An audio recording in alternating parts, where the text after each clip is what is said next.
Today is Pentecost Sunday, and Pentecost literally means 50th day. For the Jewish people, the Pentecost or the 50th day is the 50th day after the celebration of the Passover. But for us followers of Christ, for Christians, the Pentecost or the 50th day is the 50th day after the resurrection of Jesus. And on the 50th day, the Holy Spirit descended upon the apostles and the Blessed Virgin Mary. And the descent of the Holy Spirit may remind us of two things. First, it shows us the fidelity and faithfulness of Jesus. In the Gospel of John, chapter 14, verse 18, Jesus gave his word to his disciples. He told them, I will not leave you orphans. I will not leave you alone. And in verses 16 to 17, he said, I am going to ask the Father to give you another helper, another advocate, the Spirit of truth. And this promise of Jesus to his disciples was fulfilled when the Holy Spirit descended upon them 50th day after his resurrection. That Jesus indeed was faithful to his word. You know, fidelity nowadays is so admired, probably because it has become rare. People stay together as long as it suits their desires and interests. We keep our promises, our pledges, our vows when we find it convenient.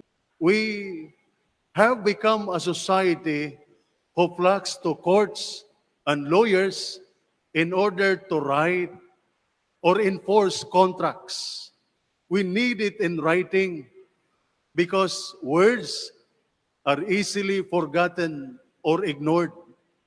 Words nowadays are no longer reliable. Even the words of those people we expect to tell the truth because they are called to the witness stand to testify to the truth under oath, and yet their words are still filled with lies. Fidelity is a virtue of character by which we keep our word in the face of danger or personal loss.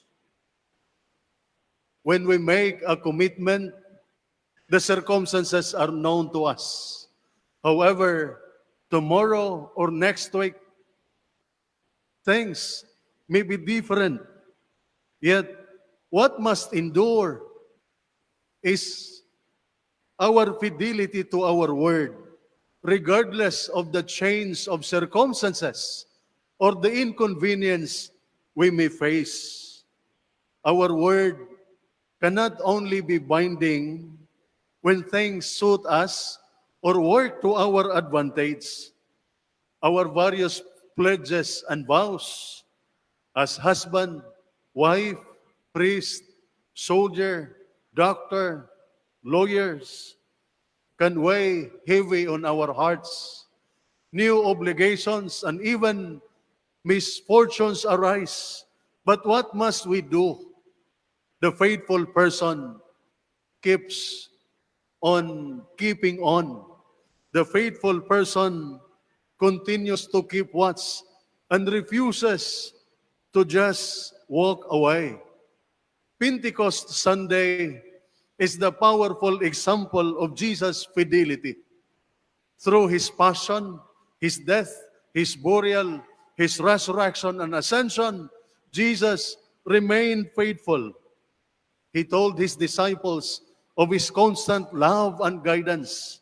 Today is one of great joy, for the Holy Spirit is poured into our hearts according to the promise of Jesus. Therefore, we can believe and trust the words of Jesus. They are forever. Jesus is faithful. So must we. Second, the coming of the Holy Spirit also reminds us that the Holy Spirit is the life-giving gift of Jesus to all of us. The word Spirit comes from the Hebrew word roah. Roah means wind or breath. And so Holy Spirit could mean the breath of God. And the breath of God in the book of Genesis, chapter 2, verse 7, is the source of life. When God created human being, He took some soil from the ground, formed it into a man, and God breathed into its nostrils, and the human being receives life. The man becomes a living soul. It is also in that light that we must understand the gesture of Jesus in today's gospel when He breathed on His disciples and told them, receive the Holy Spirit. That here Jesus empowered. He recreated anew. He gave a new life to His disciples. The Holy Spirit, therefore, makes us alive and strong to be faithful to our commitment, to accomplish our mission. Most of the time, we find it hard to be faithful to our promises, to our commitment, and to fulfill our mission because we are so weak and sinful. The good news, of course, is that it is not something that we have to accomplish by our own efforts, for that would be impossible. It is something that God does in us by the power of the Holy Spirit. And we can see an example of how this works in the first reading.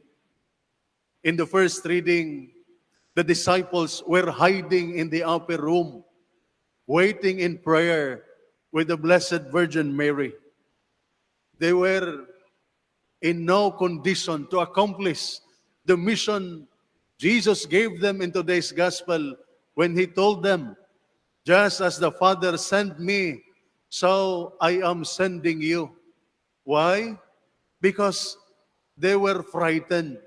They were like corpse inside the tomb. They could not move. They were paralyzed by their fears. They were afraid even just to show their faces in public. And so we could not expect the disciples to carry on the mission that Jesus entrusted to them in this world. But when the Holy Spirit descended on them and filled them, they immediately went out and boldly proclaimed Jesus to a large group of people. They were even able to speak many languages.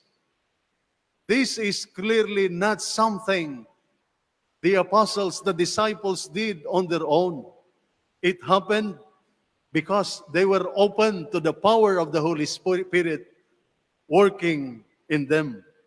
Now, if we know, if we feel our littleness, our poverty, our weakness, our sinfulness, our desperate need for God's grace to lift us up, then we must rejoice. We must be glad because that is exactly what the Holy Spirit comes to do for us. According to the sequence, the Holy Spirit is the Father of the poor. He is the best comforter. He is the sweet rest in our labor, the light in our darkness, healing for our wounds, softener of our hard hearts, a giver of gifts and joys which never end. Let us therefore open our life to the power of the Holy Spirit, the Holy Spirit that we receive in the sacrament of baptism and sealed in the sacrament of confirmation. Let us cry out to the Holy Spirit, come, Holy Spirit, fill the hearts of your faithful and kindle in them the fire of your love. Come, Holy Spirit, come.